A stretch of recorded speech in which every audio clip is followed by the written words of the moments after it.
राष्ट्रप्रवाह Vidarbha news में आप सभी का स्वागत है। मैं मनन व्यास और आज की देखते हैं ताजा खबर।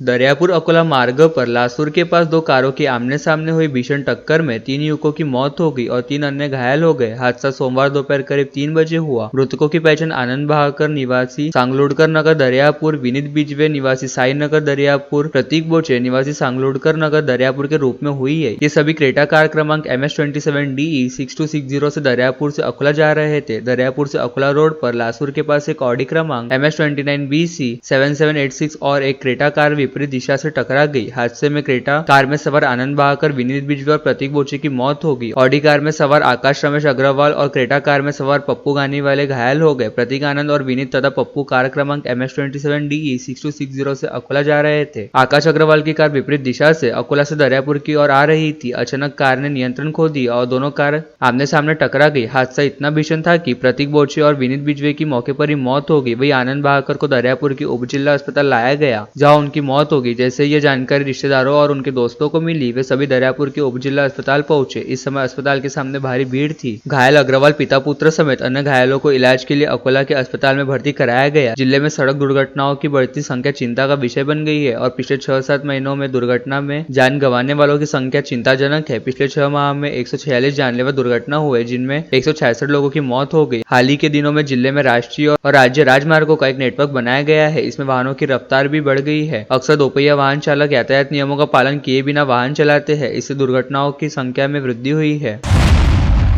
पिछले 8 दिनों से राज्य में सत्ता स्थापना की गुत्थी सुलझते नजर आ रही है। भाजपा ने वित्त मंत्री निर्मला सीतारमण और गुजरात के पूर्व सीएम विजय रूपानी को पर्यवेक्षक बनाकर मुंबई भेजा जा रहा है। दोनों मुंबई पहुंचकर 4 दिसंबर को भाजपा विधिमंडल दल की बैठक लेंगे, जिसमें मुख्यमंत्री के नाम पर शिक्कामोर्तब होगा। मुख्यमंत्री के रूप में देवेंद्र फडणवीस का नाम लगभग तय माना जा रहा है। आज भाजपा के ज्येष्ठ नेता सुधीर मुनगंटीवार ने फडणवीस ही राज्य के अगले मुख्यमंत्री होने की बात कही। विगत 15 वर्षों से सौर ऊर्जा के क्षेत्र में कार्यरत ECE India energies private limited company द्वारा अमरावती सामाजिक जिम्मेदारियों का वहन करने हेतु स्थापित ECE इंडिया फाउंडेशन की ओर से प्रतिवर्ष मानव सेवा ऊर्जा पुरस्कार प्रदान किया जाता है, जिसके तहत इस वर्ष आगामी 14 दिसंबर को संत ज्ञानेश्वर सांस्कृतिक भवन में मानव ऊर्जा पुरस्कार वितरण समारोह का आयोजन किया जा रहा है, जिसमें ख्यातनाम समाज सेवी पद्मश्री डॉक्टर प्रकाश आमटे व डॉक्टर मंदाकिनी आमटे के हाथों अकोला के उत्कर्ष शिशु गृह व गायत्री बालिका गृह को मानव सेवा ऊर्जा पुरस्कार प्रदान किया जाएगा। इस आशय की जानकारी आज यहां बुलाई गई पत्रवार्ता में ECE इंडिया फाउंडेशन की ओर से दी गई। इस पत्रवार्ता में बताया गया है कि MSM अंतर्गत पंजीकृत ECE India energies private limited द्वारा अमरावती MIDC में सौर पैनल उत्पादन का काम किया जाता है तथा कंपनी द्वारा आज तक 500 लोगों को प्रत्यक्ष व 3000 लोगों को अप्रत्यक्ष तौर पर रोजगार उपलब्ध कराया जा चुका है। साथ ही भविष्य में 10,000 लोगों को रोजगार उपलब्ध कराए जाने का नियोजन है। व्यवसायिक क्षेत्र में प्रगति करने के साथ ही कंपनी ने सामाजिक जिम्मेदारियों का निर्वहन करने हेतु ECE इंडिया फाउंडेशन की स्थापना की, जिसके तहत 50 अनाथ बच्चों की कक्षा 1 से 12वीं तक की पढ़ाई का पूरा खर्च उठाया जाता है। साथ ही वृक्षारोपण व रक्तदान शिविर जैसे विभिन्न उपक्रम चलाते हुए अतुलनीय सामाजिक कार्य करने वाले समाज सेवी व सामाजिक संगठनों को सम्मानित व पुरस्कृत करने हेतु 3 वर्ष पहले मानव सेवा ऊर्जा पुरस्कार प्रदान करने की परंपरा भी शुरू की गई है, जिसके तहत 1,01,000 रुपए की सहयोग राशि के साथ ही मानव पत्र व सम्मान चिन्ह समारोह पूर्वक प्रदान किया जाता है, ताकि अन्यों को भी समाज सेवा करने हेतु प्रोत्साहन मिले। इसी परंपरा के तहत आगामी 14 दिसंबर को संत ज्ञानेश्वर सांस्कृतिक भवन में मानव सेवा ऊर्जा पुरस्कार वितरण समारोह का आयोजन किया जा रहा है।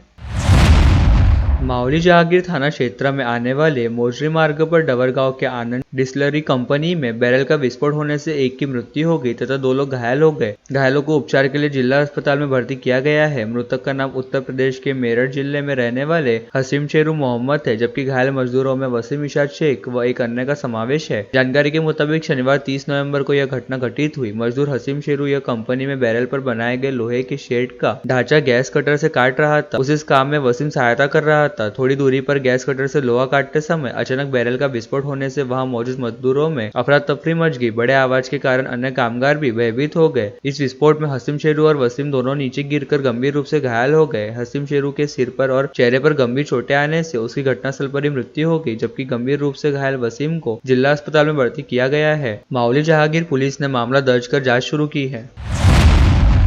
स्वयंसेवक संघ के प्रमुख डॉक्टर मोहन भागवत आगामी 22 दिसंबर को अमरावती नगरी की विशेष यात्रा पर पधार रहे हैं। उनकी यात्रा का प्रयोजन मुख्य रूप से महानुभाव पंथ के कार्यक्रम हेतु रहने की जानकारी सूत्रों ने दी है। साथ ही बताया गया है कि वे संघ के स्वयंसेवकों से विशेष संवाद करेंगे। यह संवाद निजी होगा। अभी इसका स्थान तय न होने का दावा संघ के पदाधिकारियों ने किया। इतना जरूर बताया कि डॉक्टर भागवत की अमरावती यात्रा हेतु तैयारी शुरू कर दी गई है। महाराष्ट्र में महायुति की शानदार चुनावी विजय पश्चात डॉक्टर भागवत की यह पहली अमरावती भेंट होने जा रही है। अमरावती में बीजेपी को अभूतपूर्व सफलता मिली है। महानुभाव आश्रम कंवर नगर की स्थापना के 100 वर्ष पूर्ण होने उपलक्ष्य में 3 दिवसीय समारोह का आयोजन आगामी 21, 22 और 23 दिसंबर को होने जा रहा है, जिसमें सहभागी होने संघ चालक डॉक्टर मोहन भागवत के साथ ही यूपी के सीएम योगी आदित्यनाथ को भी आमंत्रित किए जाने की जानकारी मिल रही है। उसी प्रकार दोनों मान्यवरों की संभावित अमरावती विजिट को देखते हुए सुरक्षा प्रबंधकों की अभी से समीक्षा शुरू हो गई है।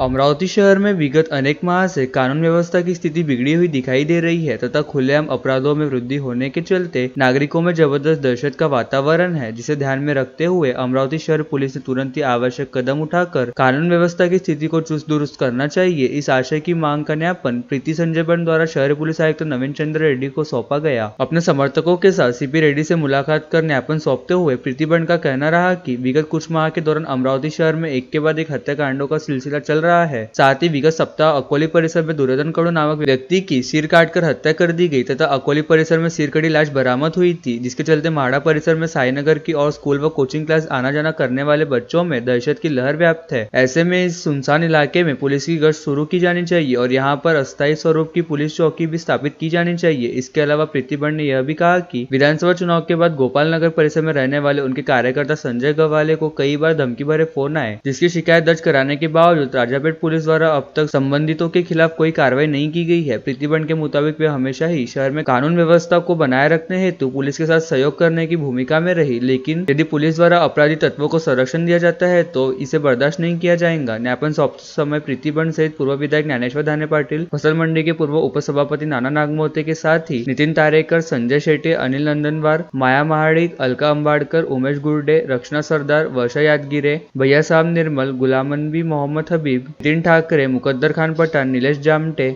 योगेंद्र लकड़े व प्रमोद निर्मल आदि उपस्थित थे। भारत गौरव राष्ट्रसंत गणाचार्य श्री विराग सागर जी महाराज की शिष्या परम पूज्य गुरु मां वात्सल प्रदात्री 105 श्री विविक्त श्री माता जी एवं 105 विकंठ श्री माता जी संघ का अभिनंदन पेंडारी के विनस पार्क शेगांव नाका के निवास स्थान पर विहार करते समय आगमन हुआ। इस वक्त पेंडारी परिवार की ओर से उनके पाद प्रक्षालन करके अगवानी की। इस वक्त श्री विविक्त श्री माता जी ने उपस्थित जन समुदाय को संबोधित करते कहा कि जैन धर्म के सत्य, अहिंसा, अपरिग्रह, अचौर्य व क्षमा इस सिद्धांतों पर आधारित है। इसलिए जैन समुदाय में दान, त्याग, दया, तपस्या इन पर जोर दिया जाता है। गणाचार्य श्री विराग सागर जी महाराज जी ने 18 लिपियों में वर्णमाला एवं बाराखड़ी को बनाया है, जो आज तक कोई नहीं कर पाया है। आदिनाथ भगवान ने अपनी पुत्री ब्राह्मी के नाम पर ब्राह्मी लिपि बनाई, परंतु माता जी ने कहा कि मेरे गुरु विराग सागर जी ने 18 लिपियों का निर्माण करना असंभव था, वो संभव कर दिया। इन लिपियों को विद्यार्थियों के पाठ्यक्रम में शामिल कर पढ़ाई जाए, ऐसा मेरी इच्छा है, जो सरकार के सहयोग से ही संभव है। यह कार्य मैंने अभिनंदन पेंडारी व उल्लासा क्षीरसागर को सौंपा है। दोनों उसके लिए प्रयत्नशील है। मैं उनको आशीर्वाद देती हूँ कि दोनों इस प्रयास में सफल हो। प्रकाश भंडारी ने मंगलाचरण से शुरुआत की। कार्यक्रम का संचालन अभिनंदन पेंडारी ने किया। इस समय अनिल सुराना, अनिल पेंडारी, विनोद खड़ारे, भरत देवलसी, अमृत मुथा, पुरुषोत्तम मुंदड़ा, मनोज वालचाड़े, प्रकाश बोकरिया, नितिन बनोत्रे, राजेश गुलालकरी, अजिंक्य पेंडारी, गोवर्धन खोड़े, संगीता क्षीरसागर, त्रिकोटी, विनय देवलसी, वंदना व स्मिता रायबागकर, माधुरी पेंडारी, अर्पणा गुलालकरी, कोमल गरीबे, अंजलि पाठक, वंदना कदारी, अनिला अमृता, मयूरी पेंडारी उपस्थित थे। तुषार भारतीय मित्र परिवार ने गुरुकुल बहुउद्देशीय शिक्षा संस्थान अमरावती जिला एथलीट संगठन के सहयोग से आगामी 25 दिसंबर को राज्य स्तरीय अटल दौड़ का आयोजन किया है, जिसमें विभिन्न समूहों में लाखों के नगद पुरस्कार रखे गए हैं। इसका पंजीयन शीघ्र शुरू हो रहा है। यह जानकारी तुषार भारतीय मित्र परिवार ने दी और बताया कि इस संबंध में आयोजन की रूपरेखा तय करने रविवार शाम गुरुकुल संस्थान के कार्यालय में बैठक संपन्न हुई, जिसमें तुषार भारतीय, प्रशांत शेकोकार, मंदार नानोटी, सचिन मोहोड़, अखिलेश किल्लेदार, सुधीर पावड़े व अन्य उपस्थित थे। विगत अनेक वर्षों से दिवंगत प्रधानमंत्री अटल बिहारी वाजपेयी की जयंती पर अटल दौड़ का आयोजन किया जा रहा है। 25 दिसंबर को सुबह 5:45 बजे नेहरू मैदान से प्रारंभ होंगी। पुरुष और महिला के लिए 21 किमी की हाफ मैराथन में प्रथम आने वाले को 31,000 का पारितोषिक दिया जाएगा। प्रत्येक समूह में 6 अवार्ड रखे गए हैं। उसी प्रकार रन फॉर फन की 3 किमी दौड़ में भी 6 विशेष उपहार दिए जाएंगे, जिसमें पंजीयन के लिए बडनेरा रोड के मंत्री मोटर्स के सामने निर्माणाधीन संकुल में कार्यालय खोला जा रहा है। उसी प्रकार धावकों के लिए संपर्क नंबर भी जारी किए गए हैं। ऑनलाइन रजिस्ट्रेशन अटल दौड़ इस वेबसाइट पर किया जा सकता है।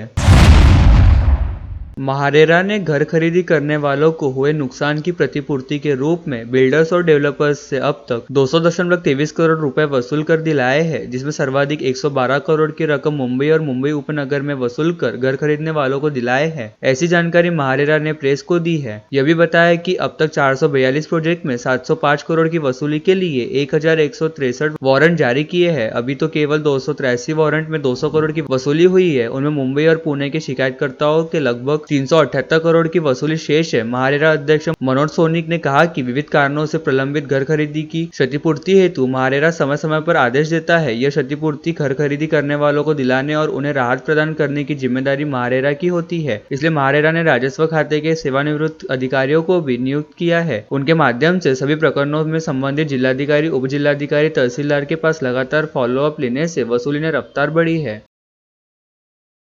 दिल्ली एमेचर जिम्नास्टिक एसोसिएशन द्वारा आयोजित दिल्ली स्टेट जिम्नास्टिक चैंपियनशिप 2024-25 में भाग लेते हुए मुल्क अमरावती निवासी राजवीर सिंह राहल ने गोल्ड तथा ब्रॉन्ज मेडल जीता। उनकी इस उपलब्धि पर सर्वत्र उनकी प्रशंसा हो रही है। और लेटेस्ट न्यूज देखने के लिए राष्ट्रप्रभा चैनल को लाइक और सब्सक्राइब कीजिए।